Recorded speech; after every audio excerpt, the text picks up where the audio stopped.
Hello everyone, আসসালামু আলাইকুম। বিলকিসের রান্নাঘরে আপনাদের সকলকে স্বাগত জানিয়ে আবারও নিয়ে চলে এসেছি নতুন একটা রেসিপি। তো আপনারা সবাই কেমন আছেন? আশা করি নিশ্চয়ই ভালো আছেন। তো আজকে আমি আপনাদের সাথে শেয়ার করব গ্রাম বাংলায় অত্যন্ত জনপ্রিয় সুস্বাদু একটি রেসিপি, গাটি কচু দিয়ে বাইম মাছের পাতলা ঝোল। তো বাইম মাছটাকে আমরা এখানে লেই মাছ বা বাইম মাছ দুটোই বলা যায়। তো গরম ভাতে এর সাথে ঝোল হলে আর কিছুই লাগবে না। তো চলুন তবে দেখে নেওয়া যাক কী কী লাগবে।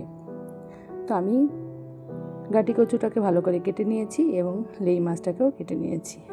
তারপর আমি এদিকে মশলা বানিয়ে নেব। প্রথমে আমি পেঁয়াজ কুচি করে রেখেছিলাম, সেটা আমি দিয়ে দিলাম। তারপরে দিলাম আদা, কয়েকটা রসুন আর 5-6টা মতন কাঁচা লঙ্কা, আর 1 চামচ মতো আমি জিরে দিয়েছি।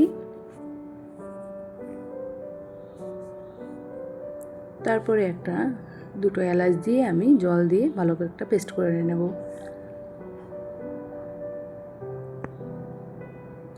আর পেস্ট করা হয়ে গেছে এবং মাছগুলোকে আমি লবণ, হলুদ ও লঙ্কা গুঁড়ো দিয়ে মাখিয়ে নেব।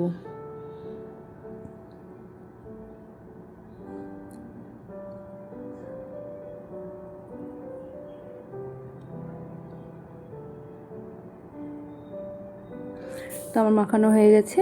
এবার প্রথমে কড়াইতে সর্ষের তেল গরম করে তারপরে মাছগুলোকে আমি ভেজে নেব। আর ওদিকে আমি কচুটা আগেই বলেছি গরম জলে একটু ভালো করে ধুয়ে নিয়েছিলাম। আগের ভিডিওতে হয়তো আপনারা দেখেছেন কচু রান্নাটা, আমার গাটি কচু রান্নাটা গরম জলে অবশ্যই ধুয়ে রাখবেন। আমি আপনাদের সঙ্গে আগে শেয়ার করেছি, তাই আজকে আর শেয়ার করলাম না। তো এই মাছগুলোকে হালকা করে আমি ভেজে তুলে নেব। বেশি ভাজবো না, শক্ত হয়ে যাবে, এতে মাছের স্বাদও কমে যায়।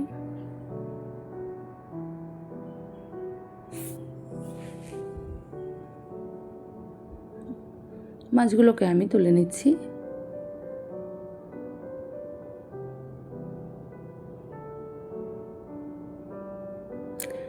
তো এবার ওই তেলেই সামান্য জিরে আর চেরা পেঁয়াজ দিয়ে আমি ফোড়ন দিয়েছি।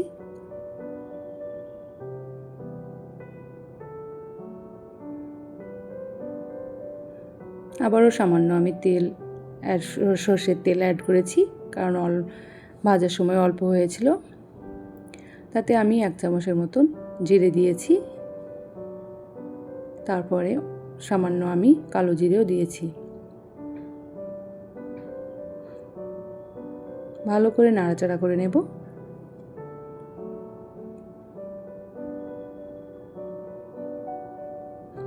তারপরে আমি গাটি কচু বা আমরা কচু বলি, আপনারা অনেকেই গাটি কচু বলেন। তো কচুগুলোকে আমি ভালোভাবে কিছুক্ষণ নেড়ে চেড়ে কষিয়ে নেব।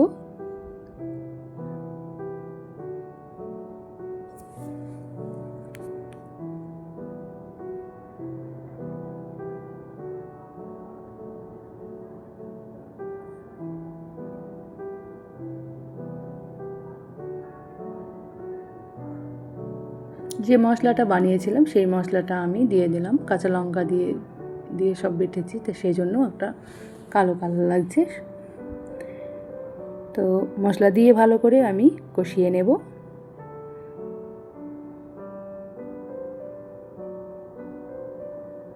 আগেই বলেছি কচুগুলোকে একটু হালকা গরম জলে 5 মিনিটের জন্য ভিজিয়ে রাখবেন।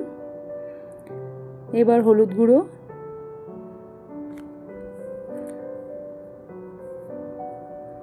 তারপরে ধনিয়া গুঁড়ো 1 চামচের মতন, আর কিছুটা লবণ দিয়ে দেবো আমি। কাশ্মীরি লঙ্কা গুঁড়ো দিয়ে দেবো।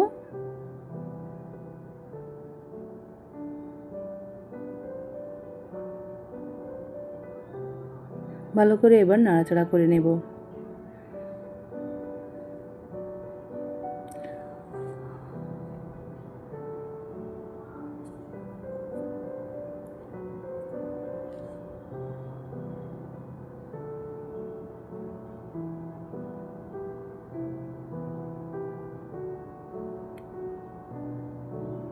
কচুগুলো ভালোভাবে কষানো হয়ে গেলে এতে পরিমাণ মতো জল আমি দিয়ে দেব।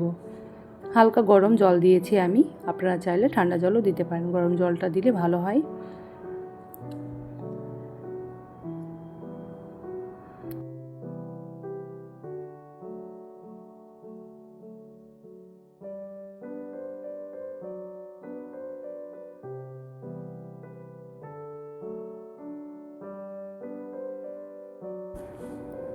আবারও কিছুক্ষণ আমি ঢাকনা দিয়ে ঢেকে রেখে দেব।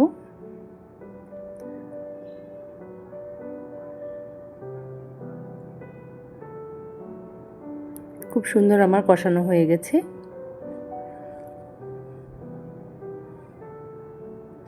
এবার বাইম মাছগুলো আমি ঢেলে দেব।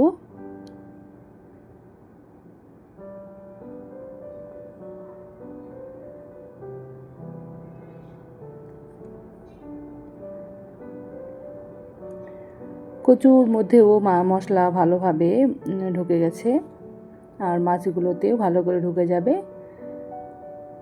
তারপরে আমি গরম জল আবারও অ্যাড করে দিলাম।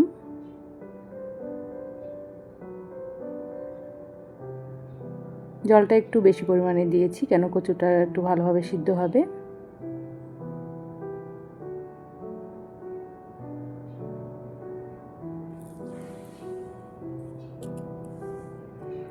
ঢাকনা দিয়ে কিছুক্ষণ ঢেকে রেখে দেব। আস্তে আস্তে দেখুন অনেকটা ফুটে উঠেছে।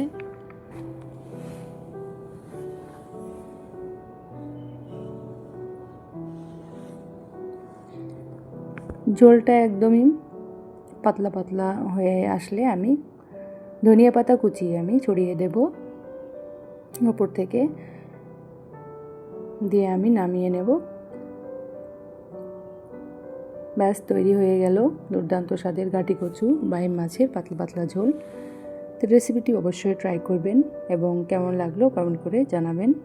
ভিডিওটি ভালো লাগলে লাইক, শেয়ার এবং চ্যানেলটিকে সাবস্ক্রাইব করে পাশেই থাকবেন। যারা অলরেডি সাবস্ক্রাইব করে আমার পাশে আছেন তাদেরকে অসংখ্য অসংখ্য ধন্যবাদ, এবং সবাই ভালো থাকবেন, সুস্থ থাকবেন। আজকে এই পর্যন্তই, আবার আসবো নতুন একটা রেসিপি নিয়ে আপনাদের মাঝে।